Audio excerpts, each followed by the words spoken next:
Welcome to Spirits in the Theater. You guys, today we're going to do an intense one. Today we're going to talk about the Passion of the Christ.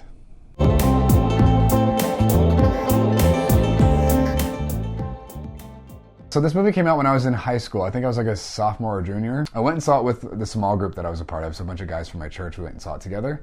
And it was kind of awkward because we went to some restaurant afterward to just debrief about what we had experienced, and a bunch of the guys, they were a wreck. I mean, it was such an emotional ordeal for them, and I could not relate. I hadn't actually met Jesus yet up to that point in my life, so it's kind of awkward to talk about. And I didn't know that, right? So in my mind, I loved Jesus. I was a Christian. I was devoted to Christ and all that.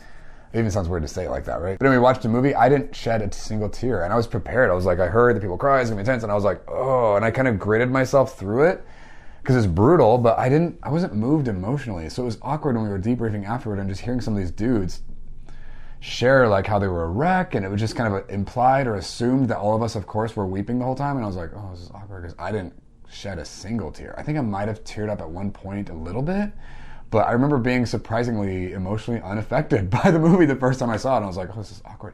And I kind of was self-conscious in that last chat, and I had stuff to say, and I definitely participated, but I did not identify with the emotional ordeal that it was for most of the guys in the group. And that was kind of just a little like check for me. I'm like, okay, I don't know what to do with that. That's awkward. And I was like, maybe I was in a weird state. Maybe I was having an off day. I don't know. But it didn't hit me. And then years later, after I met Jesus, I popped the movie in and watched it again. And this time, and I was with some other people, and this time it was a totally different experience. Yeah, it was still just as brutal, obviously, and still like gritty and like intense. But this time around, like, it was personal, right? I couldn't just watch these objective scenes happening and be like, yeah, that happened. Or, like, there was my Savior getting ripped apart, Like, there was Jesus, the guy who saved all of us and changed my life, taking his blows that belonged to me, right? And Mr. Perfect, Mr. Innocent, just being destroyed. And him still loving us and forgiving us in the midst of that. Like, what? Like, what kind of state do you have to be in? What do you have to be made out of to be able to give that away in that extreme of a situation, So, I mean, it was a sob fest. I bawled my eyes out when I saw it the second time because I was just so remorseful for, my part to play in that whole thing taking place, but more importantly, like, just being moved by the depth and the grace and the love and the mercy and the compassion of God. Just like his humility and his willingness to die on our behalf, to be just brutalized for us. Like, yeah, it was a very different experience that time around. And, like there might be little details here and there that people can argue about as far as significance and narrative or whatever.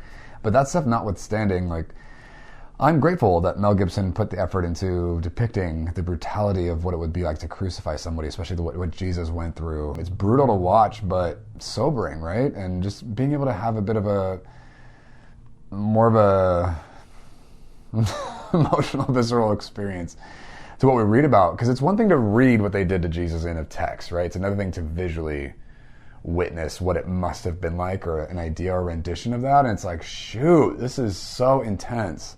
It's so graphic. And to see the length and the depth that he went to, even physically, on our behalf. It's like, yeah, there's no one like Jesus. Like, who else could have done that? Who else could have pulled that off? Who of us could have stood in that place and made that happen, right? Especially coming from where he was, like being innocent and pure and kind and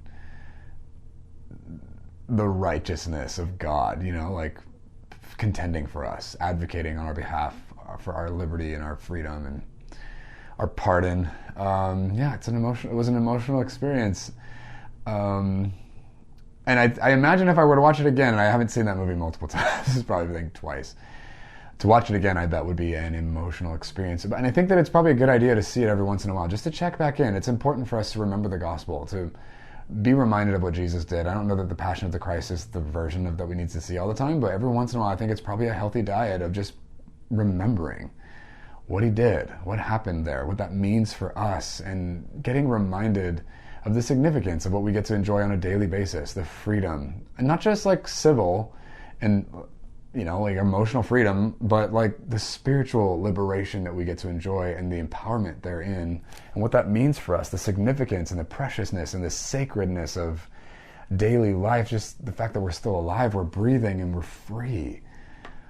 It's important to be reminded of like what the price was for that, and to get to cherish the breaths we take and the blood flowing through our veins and the words we get to release and the impact we get to have in the world. Remembering that that wasn't free. We were bought at a price. We don't belong to ourselves. You know, like what a beautiful, important, significant reminder. So it's probably, I need to add that to my list of movies I should watch. I'm not rushing to that decision, and don't make it lightly, but you know, it's like a good idea to let ourselves be tenderized again and just reminded of what this is, what really was at stake here, and what really was accomplished, and what was really finished. What does that mean now, you know? And that we get to live that out today. Like, hey, look at you. You're watching this video, and you were saved. You were bought at a price. You were acquitted. You're free. There is no condemnation for you now because Jesus pulled it off. What a gift. So, you know, if it's been a while, you watched it yesterday, like, it's probably a good idea to check it out again at some point. Maybe regularly. And remember, you guys, when you're watching a movie, you're never alone. So like this video, comment below, like, what was your experience when you first watched this film? Were you like out of touch like I was? Were you a wreck like everyone else around me was? Like, do you remember the first time you saw that movie? What happened to you? We'd love to know. Put that in the comments below. And subscribe to this channel. Check out, you know, the other videos we've got coming out. You can hit that bell button to give you notifications on that stuff. And we'll see you next time.